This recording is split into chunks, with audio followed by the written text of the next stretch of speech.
One, two, one, two, one, two. Alrighty. That should be good. I was going to say that there would have been technical issues and that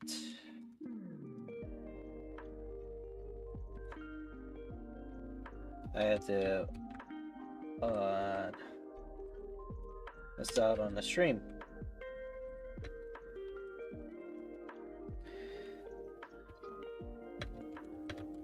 So yeah, that would have been the thing about that. I even have it all ready up and typed here, but it looks like everything is good for the most part. Other than that, let me adjust the rest of the setup. I had to unplug, replug everything, make sure everything is all good and dandy, all well suited. There's still wiring some issues, especially on the mic when I had to disconnect it. Yeah. But that's pretty much part of the course with anything tech related, especially streaming. Why does this always? Actually, you know what? Let me just this, make sure it doesn't fumble, and it should be good. Let me also raise up the voice and such. The mic is not in a good angle. It's the thing that occurs.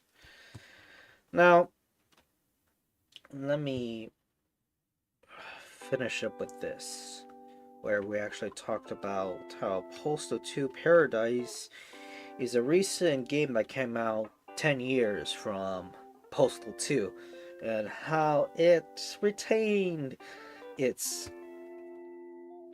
original charm, but it talks about modern issues, especially, well, modern back then, which was 2015, and Gamergate stuff. Now, this article talks more about the origin, the history, the contents of the game, but not the Gamergate connection so far. And that's what I am curious about. This actually does fail. Wow. Without moving anything, kidding. It just fails just like that. Alrighty. Let me actually just adjust this then. Okay, so it does look like it's this thing that it is not balancing correctly. And the lighting should be good. It hit the monitor, so it should be. Presto changeo, everything is adjusted. Now the camera needs to be corrected. And yeah, we had our over for business. Now, seeing where we left off, all is known is that a lot of people bought it. He said we were trying to think about the next logical step, and we tinkered the couple ideas, and then it became obvious that with all the copies that we're selling, that most important and what's easiest for us to work on, since we have guys that have been modding the game for a decade, and some quick and durably downloadable content. Yeah, having a big community and such. It's similar to the original game with Take No Prisoner, South Park style satire, but nowhere near as funny and smart as South Park already. Now, I understand that much of Postal 2's jokes are hugely offensive, sexist, racist, you name it. It's all here, and you're right to be upset. The worst of Postal 2 Paradise Laws I saw, and immediately didn't get too far into. Yeah, running with scissors, since Asash saw his rival game developer, downloadable content and microtransactions, posters, parodies of Double Fine games. Studios found it. Oh, okay, yeah, talk about Double Fine games and it. Now, that is something not related to Gamergate, because that's a thing that when it comes to gaming, people has issues with. Hell, it even has some, not staying power, but it's more of relevancy, because microtransactions is an issue when it comes to modern works. Video game development and companies having an issue, especially nowadays with Activision, Ubisoft being sued over these issues, especially when it comes to workers working in that environment. So it does show there is a lot of controversy to go over. Alrighty. Yeah, that was Tim Schafer. One poster in particular pokes fun of Space-Base TF9, a PC game Double Fine sold as an early beta. Alright, yeah, talks about that. He's a fair shot, but things escalated in the borderline incitement when a Tim Schafer stand-in came in with an automatic weapon and had to murder him. Alright. Then we got a designer, and the designer wrote that I wrote. Jared said, "We left and we do." There's not much thought that goes into a lot of this. We just like to have fun. That's it. Yeah, on and quote.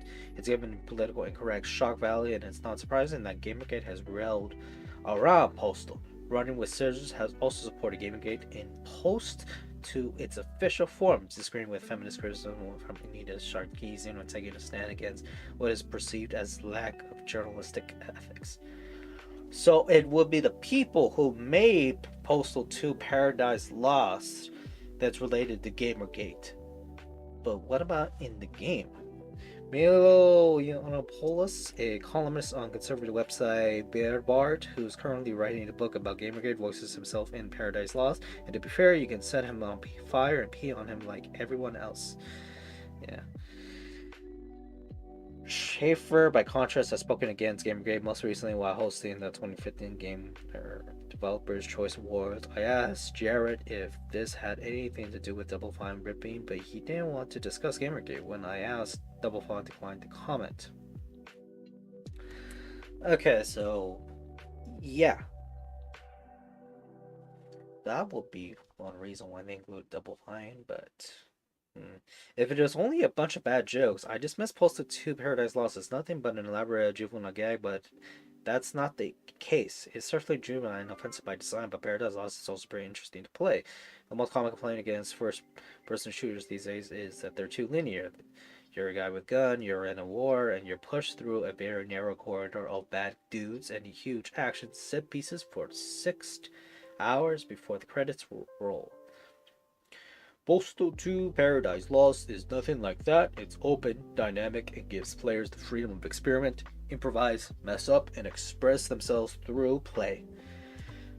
I could explore Paradise as I please and complete objectives in whatever order I choose. Take, for example, my war crimes at Caucasian. I could have waited in line for my food, shot at everyone, or used treats to have feral dogs attack employees while I grabbed a meal and snug out through the back. It's similar to MGS5, really, when it comes to using D-horse poop when it comes to incapacitated people driving a vehicle. It's interesting that a game like Postal 2, when it came out, it was very similar to an immersive sim and its design. It's interesting. Especially reminds me of an achievement that you could play the game without killing anybody, and if you do that, you get that achievement. It's downright fascinating. Yeah, the size of the world has made way different systems interact, the character AI, the way different items affected, the ability to shoot or pee on anyone. It's almost like the white trash, the liquid cousin of the original DSX, the Cyberpunk Optus, that also is one of the greatest games of all time. One particular reason is replayability, because, man, playing a game where it's open to wherever you navigate is not linear has a lot of replayability. It's sad that Running with Scissors has sided with Gamergate, which uses fig leaf arguments to justify its association with cowardly but devastating online harassment, but understandable given the studio's history. Alright? I'd be better. I'd be a better world if Running with Scissors lets its design chops shine without cloaking itself in the trench coat of generic white dude rage. The first Postal, a proto-hatred, a recently announced mass shooter simulator that has been similar revealed. It's not a simulator, it was like a top-down shooter with not much objectives and such. The gimmick was that it was an AO title, so you don't get much of those. And that's pretty much it. Game was lackluster, all that. And yeah. It was more popular when it was about to come out than when it came out. Okay, it was in fact a victim of censorship, being banned in several stores and countries. A couple of weeks ago, it was banned from the Google Play Store. I'm not sure I understand that to this minute, Jared said, because that game is not graciously violent. It was a violent overtone, but it's not more graciously violent than a series of other games that are on there that are much more graphically violent. Yeah, I'm thinking of like Gears of War and stuff like that, but yeah, it's the setting, it's the timing, it's all that jazz. The Grand Theft Auto games, for example, which look far more realistic and in which you can murder just as many innocent people, are still for sale on Google Plays, along with the Apple Store and stuff like that, like the entire collection. Which, it's strange. Especially when there was this mass panic around 2000s with San Andreas. but it does show that people can rile something up and be a focal point. That small group of people can make that much a ruckus.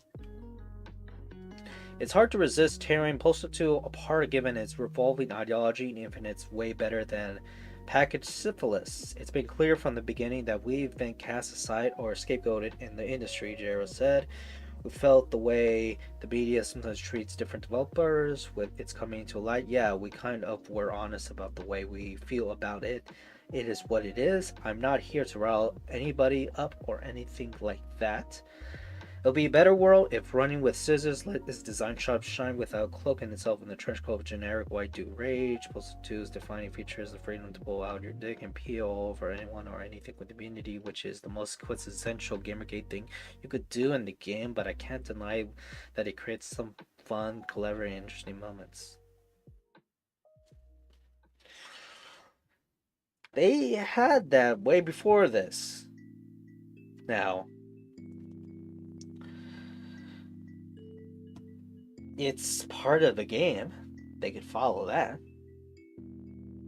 But just see. Actually, you know what? I finished. Yeah, I must have finished. Let me actually read this.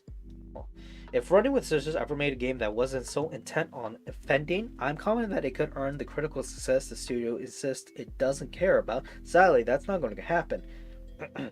I think the term you're looking for is selling out, Jero said. I don't need to be a Scrooge McDuck swimming in money. I just want to continue to make games and make the people that like us laugh. End quote. And yeah, that's pretty much it. When it comes to many of the past articles from this person, Emmanuel Mayberg, that's pretty much it. There's not many Gamergate articles he actually talks about.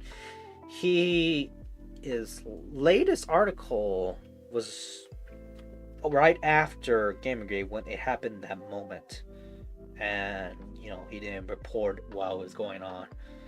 Just talked about a few of them in some articles, and that's pretty much it.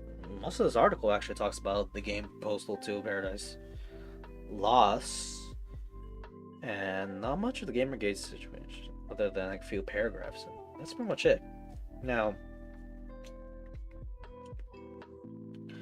yeah, even the history when it comes to Steam allowing some games, I find that interesting because last time I just talked about how the Greenlight system really brought so many games to the forefront, which made a lot of games in Steam just so available. Like nowadays, it's just so many games that nobody can complete any of the games. Even they spend like an hour, just 1 hour on each game in Steam. It's just too much, way too much. And also, so much history of the company.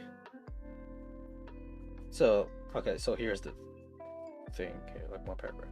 Where's the Postal 2 Paradise Lost I saw, and immediately I didn't get too far into it. Involved a mission in which the Running with Scissors itself is an entity within the game, similar to sabotage a rival game developed, which jokes about downloadable content microtransactions, which is referring to Double Fine as a thing. Now, he put the caution. Immediately I didn't get too far into it, which, yeah, it becomes way, way more Cortez than this. And thinking about that, I mean, it seems more like, yeah, they just don't talk about Gamergate itself. Now, they talked about specific people like Anita Sarkeesian and then Tim Schafer. So pretty much people who had a vocal voice around the time, which, thinking about that time, it was really just like nowadays when it comes to people giving their opinions. Sure, they could put the voice on and stuff, but are they really putting something so significant other than their just own opinions? I mean, with the Anita Sarkeesian, along with that episode, he actually talked about the article is actually reported and talked about CSI episode, talking about Gamergate and stuff like that, but referring to how there was a time where during convention season, people were in the flux of this controversy, and there was this unsettlement stuff. And it's interesting because there's a video that actually talked about Gamergate around the time when it was going around, and it was so insightful, especially with how they point out that there was a big video game convention that was occurring around that time, a Gamergate. It was called Dragon Con, and it was a regular time in the convention where everybody was just having fun in total, even though it was around the middle of the controversy, which the video greatly explains how everything online is not being transferable in public life, and how it is like almost two separate spheres. So is the issues online really that predominant than what it is life? Now, this was back in 2014. Now, since years has passed, it might be more dire with how people are becoming more settled into online life, because back in 2014, I'm thinking about like 2 years before, when a large people actually started flocking into online around 2012 and stuff like that, especially on YouTube. But it does bring in line how people, I'm just making sure.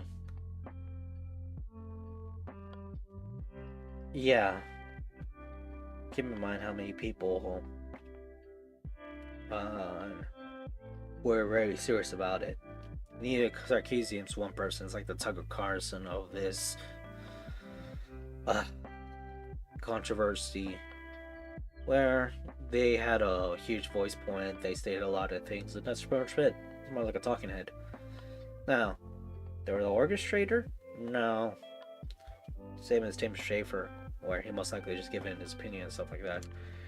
So it just seems like the game actually just came out a year afterwards of that event, and just make a little small sideshow, especially with other things in the other game, like when it comes to fighting obesity and fighting racism in the game.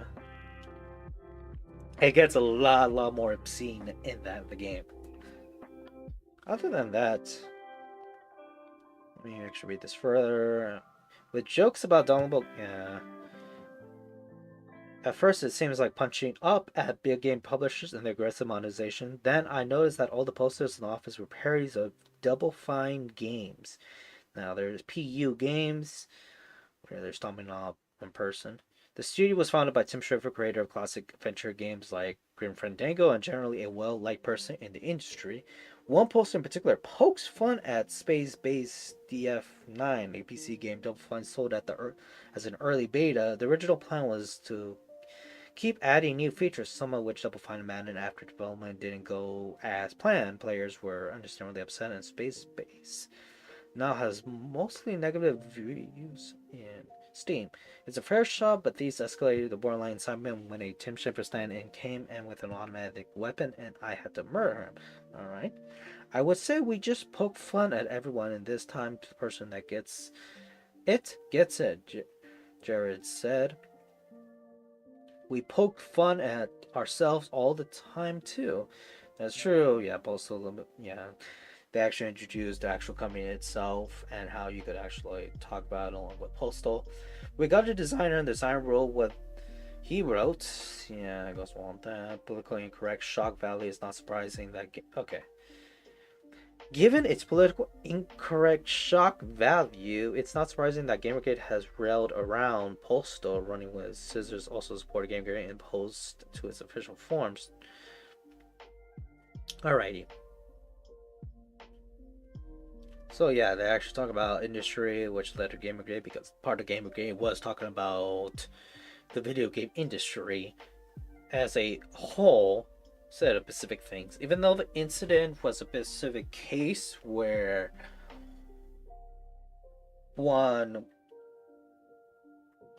creator had some influence, had some relationship with another person, and the way she tackled about issues is covering it up and stuff like that. I mean, the way they handle it really brought out the Streisand effect, and even to the point that it brought so many people into conspiracy mode, which that is the struggle of actually me trying to explain things, because it gets to a whole conspiracy thing where even now fighting against conspiracy theories where a lot of people in the wazoo have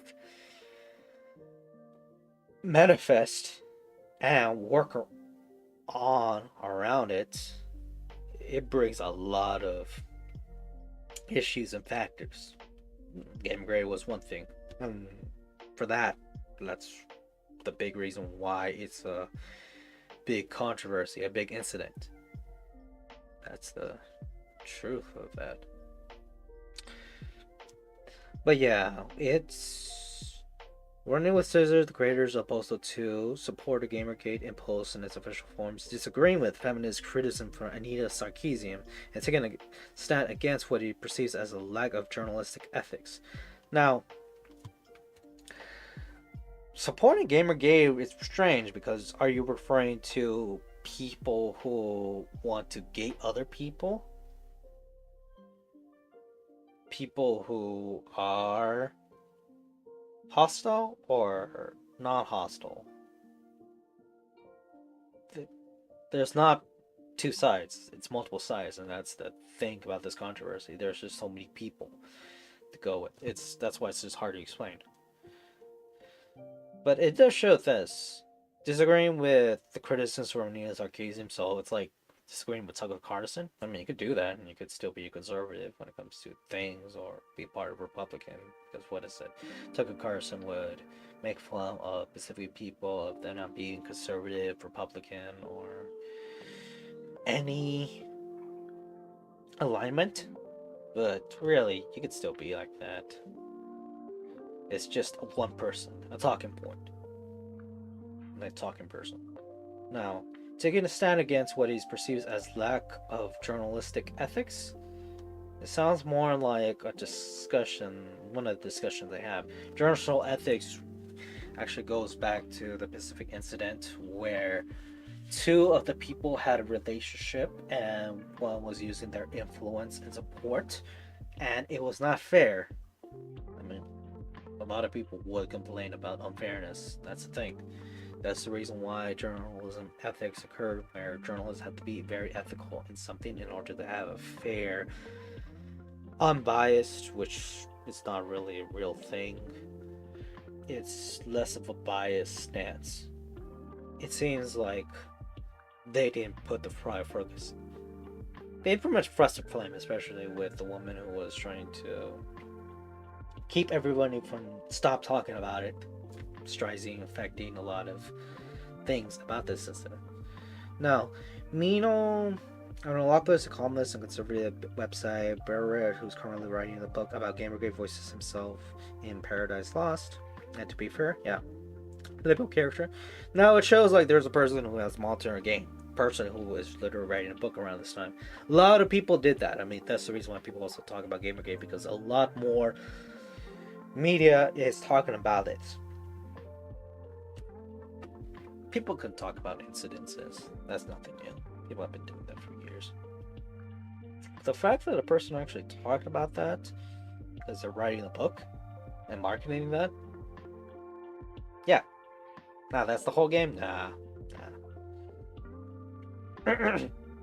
But yes, Schaefer has spoken against Gamergate once recently while hosting the 2015 Gamer Developer Choice Awards. Now, that's something I do want to look at my personal time. I could explore more of this further. But yeah, him actually voicing his opinion, just like the book columnist, just like Anita.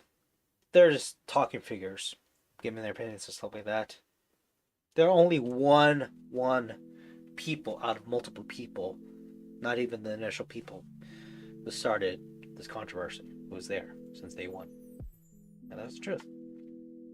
Yeah, bad jokes. I dismiss Paradise as nothing but an elaborate jubilant gag. That's pretty much the Postal series in general, and that's the beauty of it when Seeking Forth. But anywho, I was able to get everything running, and that's great. So next time, I'll get back to work. Anywho, aloha.